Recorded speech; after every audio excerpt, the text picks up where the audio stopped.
Troubles with Postbank Sassa grant payment systems affecting thousands of recipients. It's been blamed on a new payment switch, which failed to automatically reverse monies from declined transactions back into the accounts of beneficiaries, meaning over 500,000 transactions having to be manually reversed.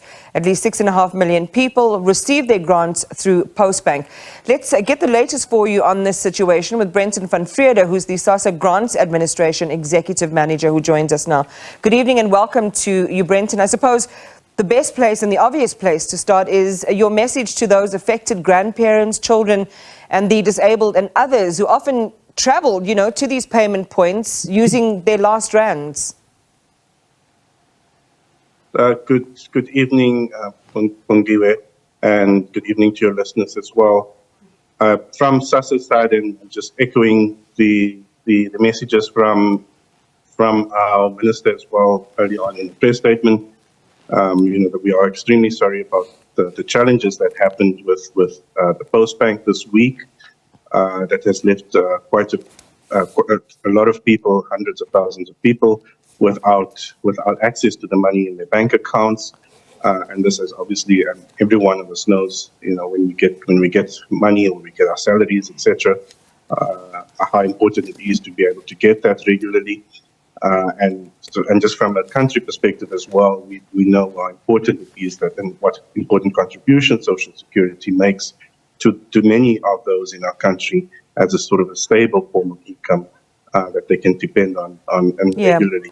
And so this is extremely upsetting for us as well. It is not something that we want to see happening, plan to see happening, and we are definitely not wanting to have to see this again happening in the future. Brenton, it's Iman you're talking to, but let's go on. My apologies. No worries at all. People will say the best way for Sassa to apologize is to just get this right. How did this happen again? We know that there have been historic issues with payment systems. Just last year, there were issues with the South African Post Office, and some of the experts who've spoken to us tonight about this particular issue on Postbank say there were potentially no proper stress testing done, that the system, should have been tried and tested before you take the risk with, as you say, people's livelihoods and their last pennies. So why did this happen, and why has it been allowed to happen again?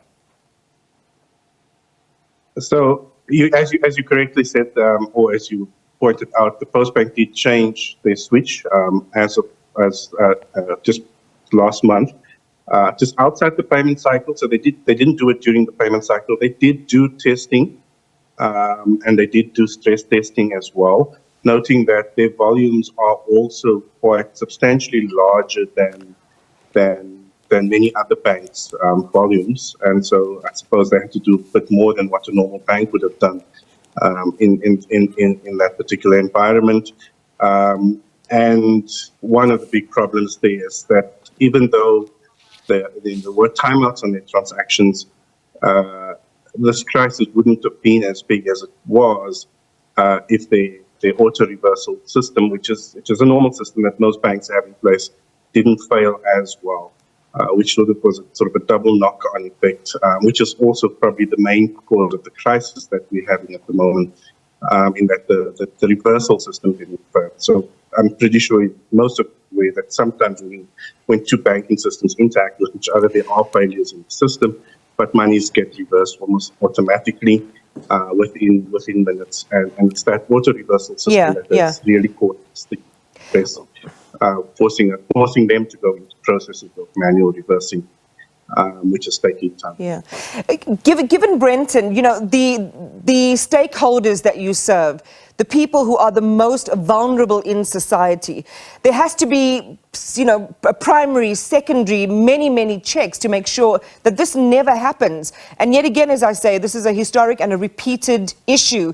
In this particular case around Postbank, can you share with us the oversight that you conducted to confirm that Postbank was capable, and even if, system A failed, there was going to be system B and C, because this should never happen to the people that rely on these grants?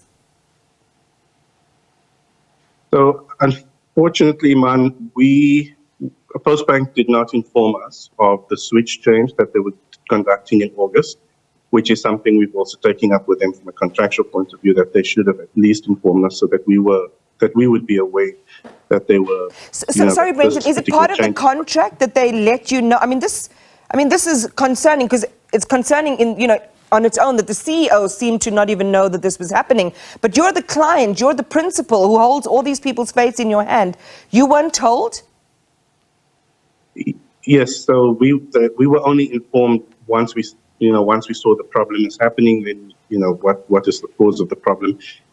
Yes, it is part of the contract. Not that they have to inform us about every technical change, but in this particular change, I believe they changed the supplier as well, and that is part of the contract. They should have informed us that every time they change a supplier in the environment, that they inform us of the contract, of the new suppliers they're using it for the environment. So what are you going to do about it? I mean, I know with Sassa had threatened punitive measures. What are you going to do with Postbank? Especially now, they don't even have a board anymore, with the exception of the CEO. Yes, it's the same. So it's all within the contract in terms of the penalties and the punitive measures that we'll put in place, and we will definitely look at the maximum sort of penalties that one would want to impose on them for this particular failure, as we did in the past when this happened.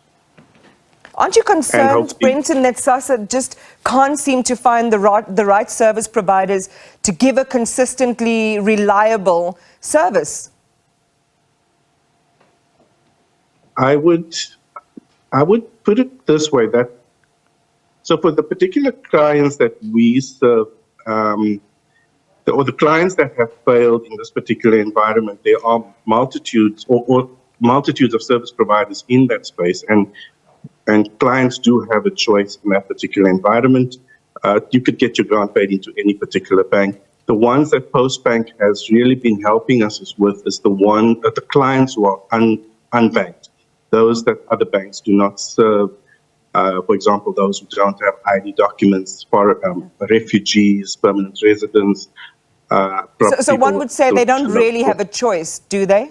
Yeah. But those are the clients that actually did get the grant this month. So in terms of the most vulnerable of the vulnerable, one would say, and those are also largely those within the cash pay point environments. And that is the primary contract that we have with the Postbank. That the normal banking clients who draw by an ATM, who draw by a merchant, those clients do have choice.